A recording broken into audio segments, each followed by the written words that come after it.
And we are live. Welcome to another episode of Business Focus Live with me, John, where we talk about business related topics as well as news from here around the world. If you're new to this channel, don't forget to subscribe and let's get started.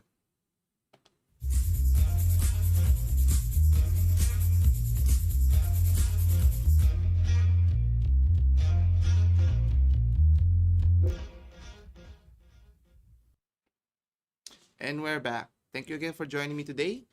So you know, past week, a lot of things have happened. Businesses are buzzing. So let's take a look what we're going to be talking about this week. So for our top headlines, we'll be talking about ByteDance CEO Zhang Yiming is stepping down. Now, what could be the reason? We'll talk about that in a bit. Next is if you're in the entertainment, the Oscars recently finished and the ratings are not looking too good, and it has repercussions. Will there be a Oscar next year and moving forward? We'll see. Next, we'll be talking about Amazon's new product offering that would be beneficial for people who are staying at home. We're talking about that also. Then next, we have Warren Buffett, one of the great investors in the world, is selling off one of his big investments for almost 30 years. Why is he doing that? We'll talk about as well. And next, if you're interested in sports, obviously technology has come a long way from way back in the 50s, 60s, 70s, all the way to the present.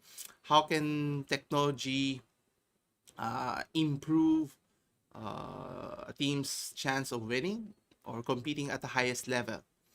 And finally, if you own a camera at home that is connected wirelessly through your internet, you need to consider if you own this particular brand. So we'll talk about that in the latter part.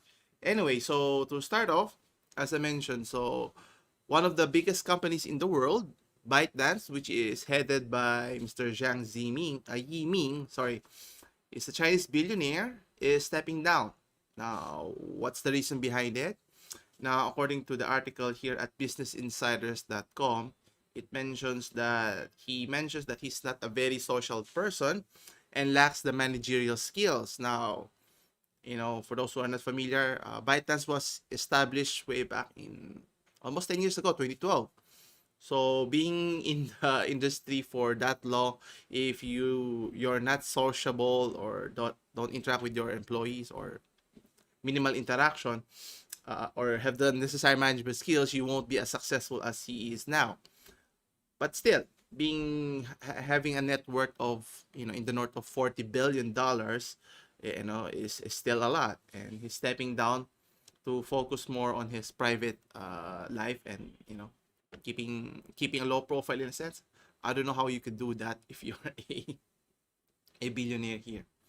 So let's take a closer look here. Yes. Oh, so as mentioned, so Mr. Zhang Yiming, who is currently 38 years old, who is what not was is a software engineer who founded the company more than almost a decade ago, and his net worth is, as I mentioned, in the sum of $44.5 billion. And what's interesting about Mr. Yiming or Zhang is he is very extremely private about his personal life. So how do you manage that? It's a surprise to everyone, even I, when I was reading this article. And according to him, he mentions that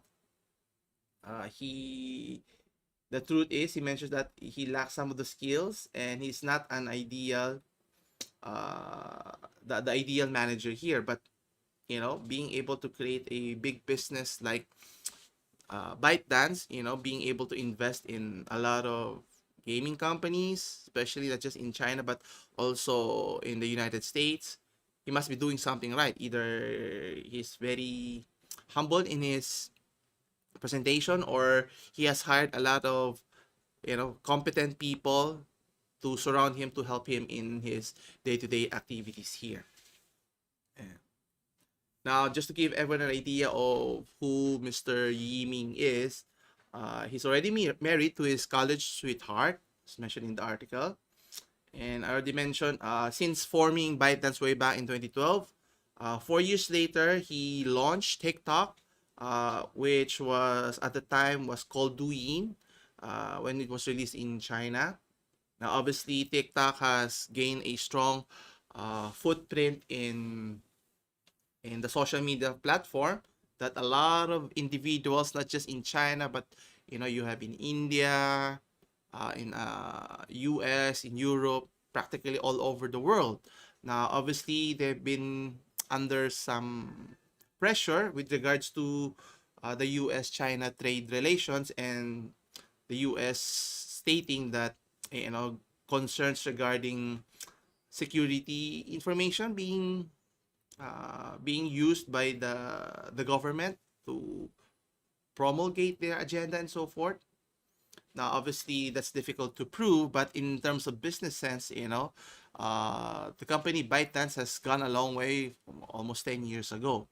Now, who will helm the company once Mr. Yiming steps down is to everyone's surprise. Now, whether it be one of his VPs, or will they look for someone outside of the company to manage the business?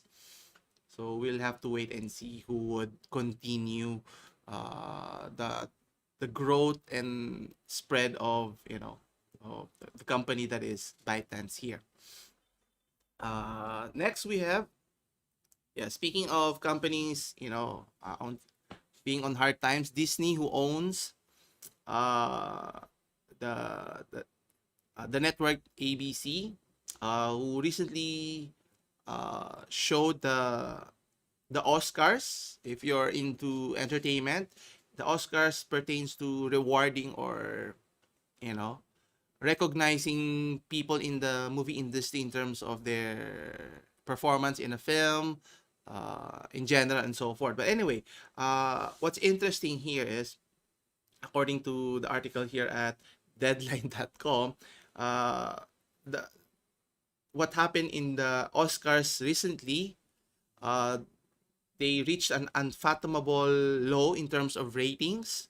And is there a downside to having low ratings? Obviously, people were expecting the glitz and glamour, so to speak, but with the pandemic that happened last year and still going on right now, movies have been significantly affected in terms of their performance. Being able to release, supposed to be targeted last year, has been pushed back. Some have been released early this year, and some have been pushed later this year, or even as much as next year.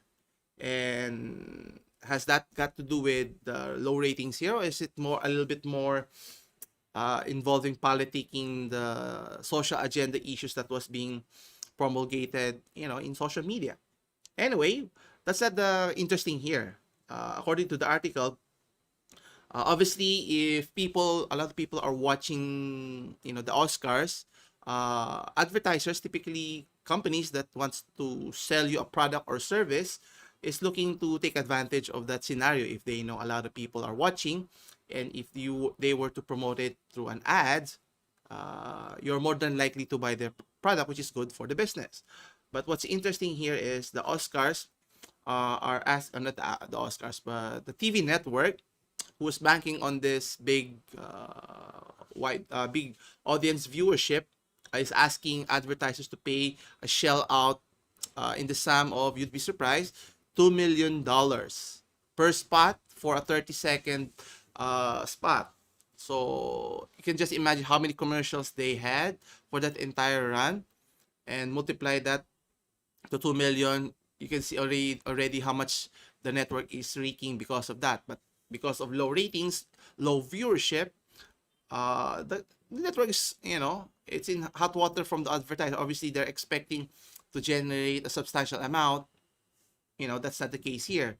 And no wonder a lot of companies are willing to spend not just 2 million or even more.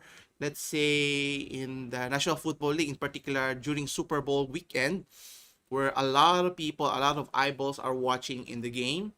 I think almost 100 if you consider worldwide viewership, and it has a high viewership, in particular in America. So that's why companies are willing to pay not just 2 or even 5 million just to get a spot, to get recognition in your viewers, in the viewers' eyes and so forth.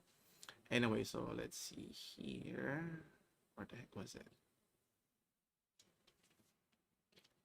Yes, so as I mentioned, the ratings have plummeted because of several factors. Could it be the timing of the Oscars after the pandemic? Is it because people haven't been going out watching those films? And for all the glitz and glamour that the Oscars provide, for several years, decades that I've been following the Oscars, I can't imagine how they rate who is the best actor, best picture, all of those things, and what criterias they utilize to determine which one is the winner and so forth. Obviously, it's not as clear cut. Is it subjective in terms of popularity? In a sense, sometimes they chose the winner that is based on narrative, in a sense, or storytelling, but on that particular year. But either way, uh, the bottom line is, a lot of viewers are not tuning in to watch those famous celebrities, the typical red carpet interviews, and then watching them, react to, whether they win or lose, or, at the time when I was still younger, I was watching way back in the 90s or early 2000s when Billy Crystal or Bill Crystal was the main host, and he was a great host. He was able to parody many of the films that was being showcased in the Oscars, and that got a lot of kick out of me. I got entertained, and I'm sure a lot of viewers were entertained as well. That's why they kept on asking him to come back and so forth. But obviously now, he's up in age. So question is, who would be suited to host the show, because it's a big responsibility. A lot of people have tried to, you know, try to follow the mantle, but some have little to no success, with maybe the exception of Ricky Gervais, who was doing well when he hosted the Emmys. And so, is it the Emmys? Yeah, I think so. So I don't know, but at the end of the day, if you're a company who's trying to promote your products, maybe it's not advisable anymore to heavily invest, spend a lot of money in a show that a lot of viewers are not watching it. Not just now, maybe in the future. And if it's beyond, because of the films, because of the politicking, the identity politics, the infighting, it's turning off many audience, even I. So why would I watch it? Why should advertiser pay that substantial amount in the long run?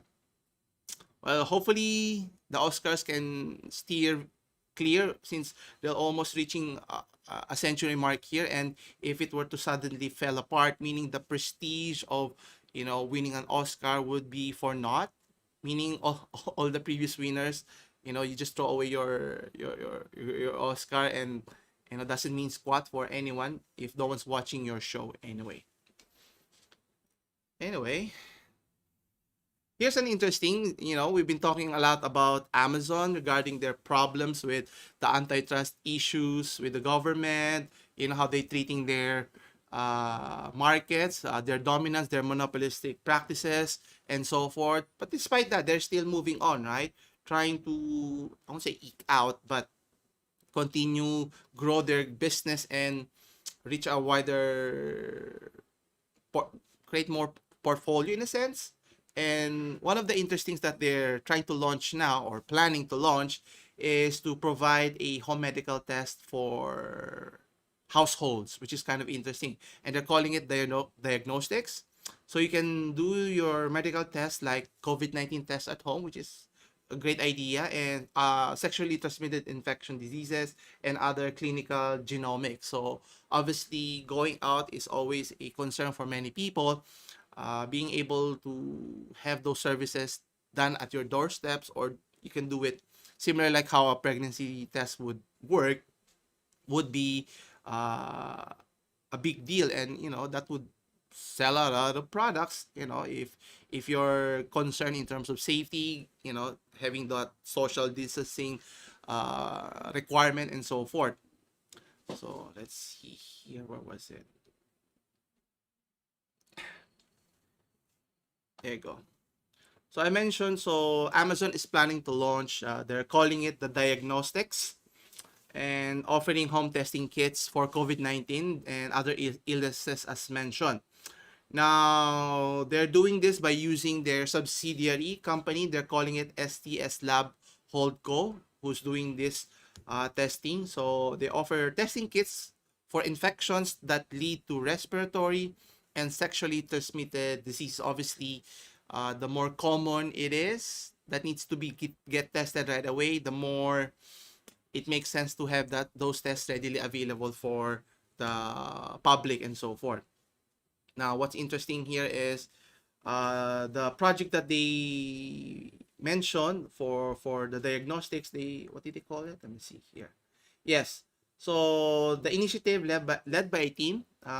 It was an in-house Amazon team. They called it Project Ultraviolet. I don't know why would they call that. Anyway, the team is already being referred to as the Amazon's diagnostics. So meaning, obviously, the testing is for diagnostics purposes to be able to determine if you're infected or not. So if you need to go to see a doctor or visit a hospital, so you can, get better soon rather than later. Obviously, this will bring in tremendous revenue for the company. They're now expanding not just in e-commerce in terms of selling products, but now they're looking at other industries, whether in the entertainment, whether streaming services, and then now in the pharmaceutical industry, which is a big business, billion-dollar trillion industry.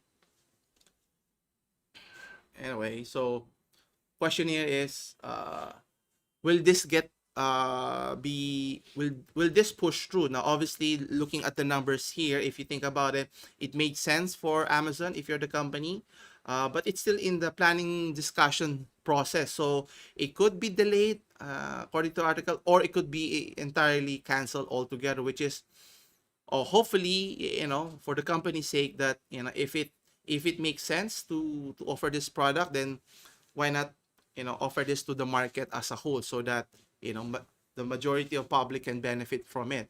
But what's interesting here is, if they're able to offer this service to their customers, why not offer this to their employees, which was one of the main issues that was being discussed in previous articles, wherein a lot of employees in warehouses are complaining, the safety aspect of getting infected and so forth. Shouldn't you take care of your employees as well as taking, generating revenue from your key customers here? And obviously, launching this would give them another source of revenue, another way to diversifying their portfolio and being able to, grow the company exponentially, which leads us to another problem.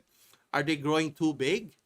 Meaning, having control in one market and then shifting to another and to another gives them so much power. That's why the antitrust issue that's being levied upon them, Amazon, you have Apple, you have Google, Microsoft, all of those big tech companies, even Facebook, before forgot to mention that, obviously it makes sense for them to grow their business by acquiring more businesses, but it gives them a bigger market position in the market's space. And obviously there are pros and cons to it. The question is, in the government side, does it protect the interests of the individuals or the users themselves? Obviously, for those companies, they're trying to leverage their position to their advantage. That's why the battle between Apple and Epic Games is very critical in terms of what would it look like, at the end. Would it favor innovation for the consumer side, or will they favor more on the companies who made those products, whether Apple or Google or whoever those company is? But either way, it makes a strong case, for companies to keep on growing.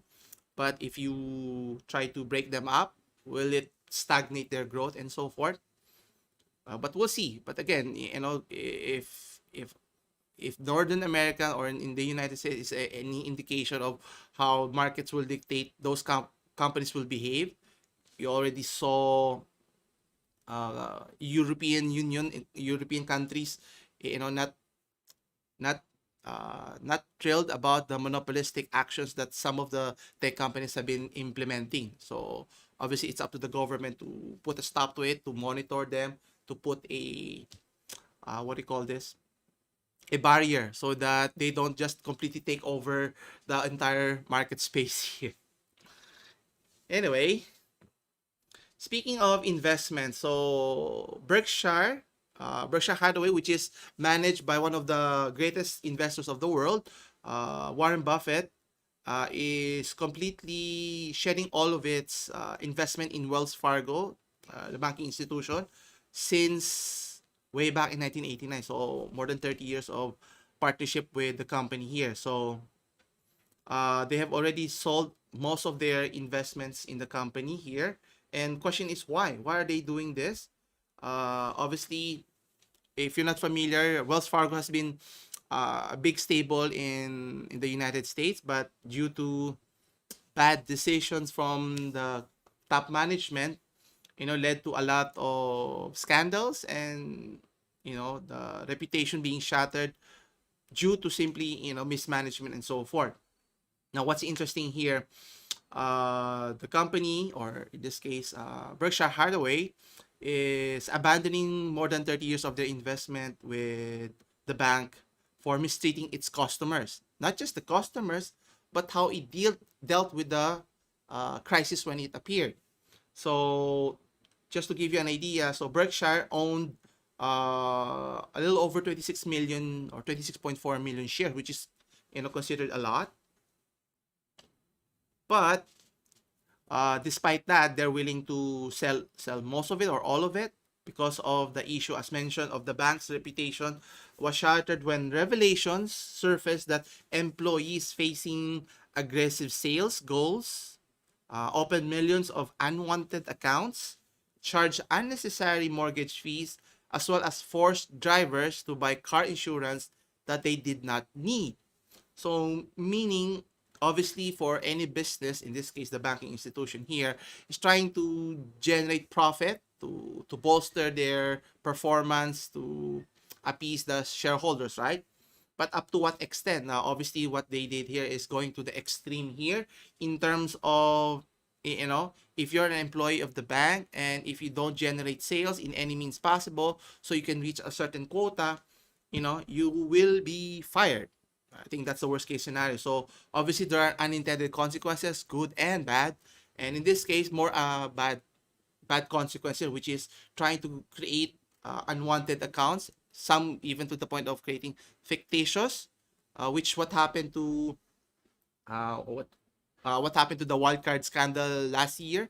So meaning setting a unrealistic expectation can lead to severe actions from your employees to the point of stealing, lying, fraud to your customers, and like in this case, so charging unnecessary mortgage fees. So obviously, charging more benefits the company in the short run, but obviously in the long run, you destroy the relationship built up with your customers here.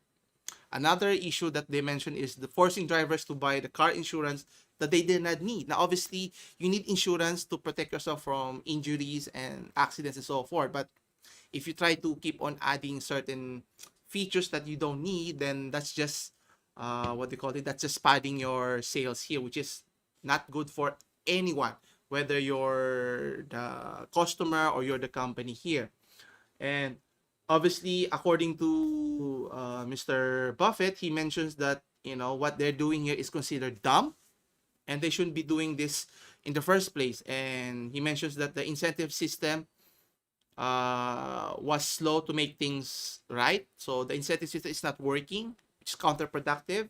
And the point here is, even though they knew they were doing this, they were doing it incorrectly, it took them a long time to change course and so forth. So it was mentioned here. Let me see, where was it? Yeah. Uh, yeah. So the issue here they mentioned is that the big thing is they ignore it when they found about the situation. So obviously, according to Mr. Buffett, and I think it makes sense for majority of us, that you absolutely have to attack the problem as soon as it occurs. Obviously, you cannot avoid encountering problems, but if it's self-inflicted, then it's on you. And once you do encounter it, obviously, you try to solve it. And when you knew about it and delayed and did nothing, that's even making the situation worse. So that's what happened here. And obviously, whatever happens to Wells Fargo here, will they still be, you know, in the business in the near future? Who can tell here? And if anything is an indicator here, if a big investor like Berkshire Hathaway is dumping your shares here and other companies were to follow, obviously it can only go south very, very fast, whether that's within this year or next year or the year after that. But hopefully they could change course and find a better recourse in what their actions here. Anyway, next we have sports. So we mentioned earlier that sports is a very entertaining medium for many people, especially trying to find ways to entertain themselves by whether watching sports, movies, and so forth. Now, for several sports team, how can you gain that competitive advantage by investing in technology? Now, there have been a lot of technologies mentioned, whether it's body tracking. I think there are several. I don't know what they call this. That especially in basketball, in the NBA, they keep track of your movements. How far are you running? Where are you running in relation to the court, and so forth.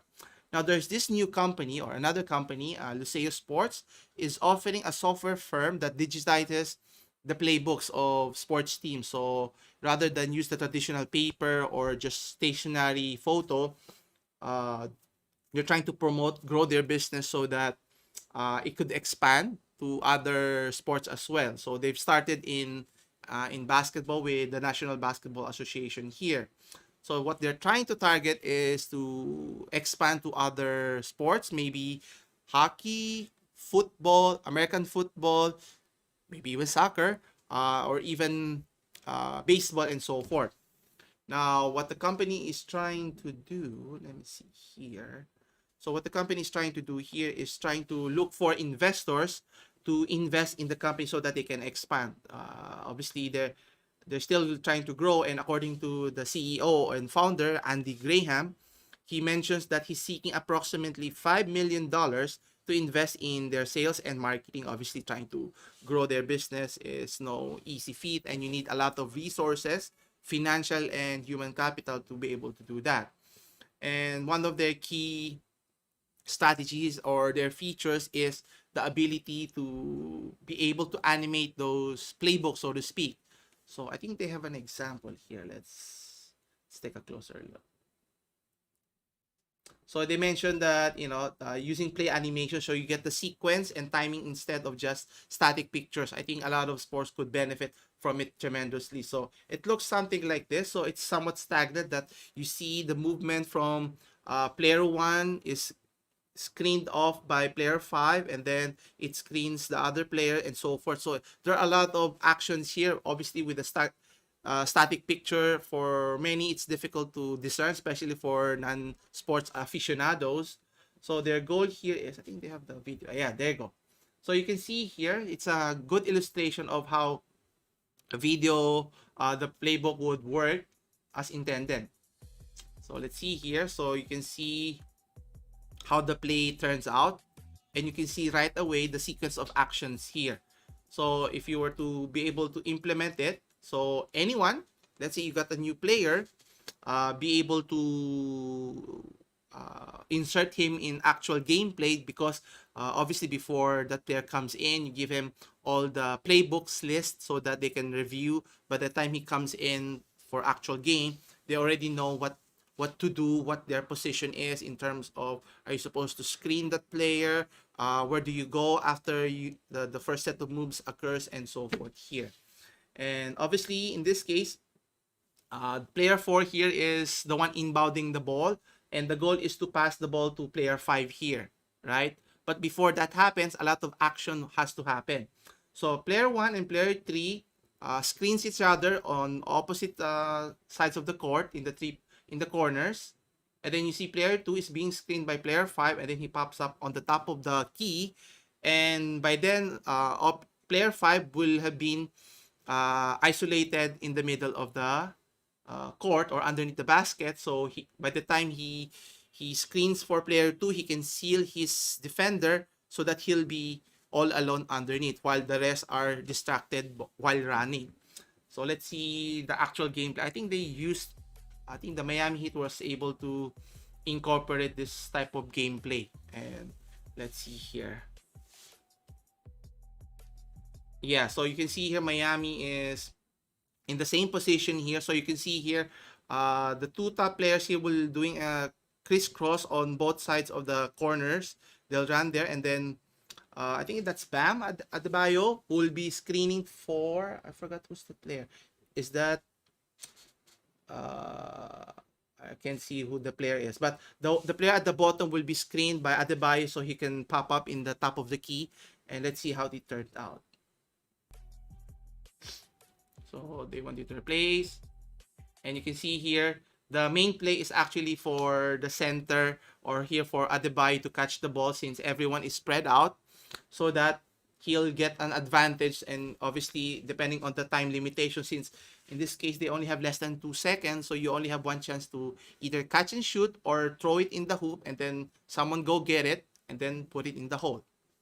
And they were able to do it here. So you can just imagine here, if you're a new player here that's inserted and you're not familiar with the play, that could turn out terribly if you're a player and the coach will not use you anymore in the future instances here. So obviously the company here is leveraging that. It's not just limited to basketballs, the sport of basketball, but any teams oriented sports, whether soccer, volleyball, even football. I think they're trying to get into targeting NFL, since NFL teams require at least 53 active players at a given time in an actual game. So you can just imagine the intricacies of understanding the different playbooks that they have to memorize, implement, and then change within mid-fly. So if you're not, adept at reviewing plays, obviously having this technology, the video playbook, so you can see it in real time, what is intended, where you're supposed to be positioned, whether you're a wide receiver, a tight end, a running back, or if you're a blocker and so forth, or on the defensive side, it's the same as well. So it expedites the process of, I think the future for playbook would be real-time adjustments of playbook. So everyone would have it in their visors if they're wearing a helmet, and they can see the play right away when it's happening real time. But that's for a future discussion here. But I think the playbook will continue to evolve, and whoever adapts first obviously will have that competitive advantage. And will they win more championship because of that? Well, that has have to be tested and proven. But obviously it makes sense because in this case the company is offering this software service. It's a subscription base, so you can pay for as little as $2 per month per user. But obviously they're looking for a more top tier professional package of $15 per month. So it's not too expensive if you're one of the teams that's trying to adopt this, so that when you get, let's say you're in the NBA, you're trying to recruit players, let's say from the G League, and trying to bring them along to your mother team in the NBA. So it's easier for those players to transition. So whether there's little to no practice, once they see the play, they know where they have to be. They're all professionals, they're all smart, so it's easier for them. So it gives them, that even slight competitive advantage that will give them a better chance of winning or losing a game here. And finally, for our last story, we were talking about, security is always a big issue now. A company who's offering provide a service for camera feeds, right? Especially, typically it's wired. Now they're offering Wi-Fi or wireless or connecting to the internet. Now the company we're talking about here is EufyCam. So if you're a EufyCam, especially if you're in the Australia or in New Zealand, you want to turn off your security cams immediately because of security vulnerabilities in their software, in particular that other people can get access to your feed, which is kind of scary. When you come home, you other people could watch what's happening in your own backyard or inside your home, which is we don't want to happen. That's why I'm very apprehensive of, adopting a lot of technology that's not yet proven. Obviously, it's convenient to have that access wirelessly. Even when you're away from home, you can check on it anytime. But the scary part is it's not just you who can check it, but other people as well. So let's see what happened here. Okay. So what happened here? So EufyCam, which is owned by Anchor, there were reports of unwarranted access, which is kind of scary, of random people, of random people's camera feed. So if you own one of their products, you kind of be stressed and be kind of concerned. People who could, be watching your household anytime soon. But anyway, so according to Reddit and other multiple community or Eufy community forums, they mentioned that they describe it as being logged into strangers' camera, so which is not a good thing. Despite its advantage, it outweighs the security risk of other people being able to watch it and so forth. Anyway, so giving them full access not only to the live feed, which is scary enough, but also the personal property, but their cloud storage access and admin control. So meaning, was there a bug that happened within the company that enabled other people, individuals, to access the system, in this case, the cloud? So especially if you're in Australia and New Zealand, you should check your devices. And I think there were steps mentioning. We'll discuss that in a bit. It was also mentioned this happened when the company was hit with the software bug during its latest server. So there was an update that happened. But what's interesting here, even though they were informed about this, it wasn't until roughly 6 hours later, after the panic post went up, that's when before they made a statement and stating that there was a bug that occurred here, which is kind of scary if you think about it. This is one of the key issues that many companies are trying to leverage their products, which is good and all, but in terms of service and after buying it, the not to say warranty, but how they deal with problems and issues when it occurs, it's terrible. Waiting 6 hours before they did anything and stating, what did they state here? They mentioned that there was a software bug that occurred during their last server upgrade, and mentioned that they recommend right away to all users to unplug and then reconnect the device, right? And then you log out again, and then you log in again to recertify your access again. Now, obviously, in 6 hours, a lot of things could happen. What if it's not just security cam. What if you stored information, data that is private, important to you, and other people were able to access it? This is kind of scary. That's why I'm very apprehensive about in terms of cloud services, how secure it is, and so forth. Anyway, as long as they find a solution, hopefully they can rectify it. Obviously, in this case, no harm was done in terms of security purposes, but because you can only watch, right? But in terms of what if they were applied in a different circumstances, in a different application, then we don't want to go in that route there.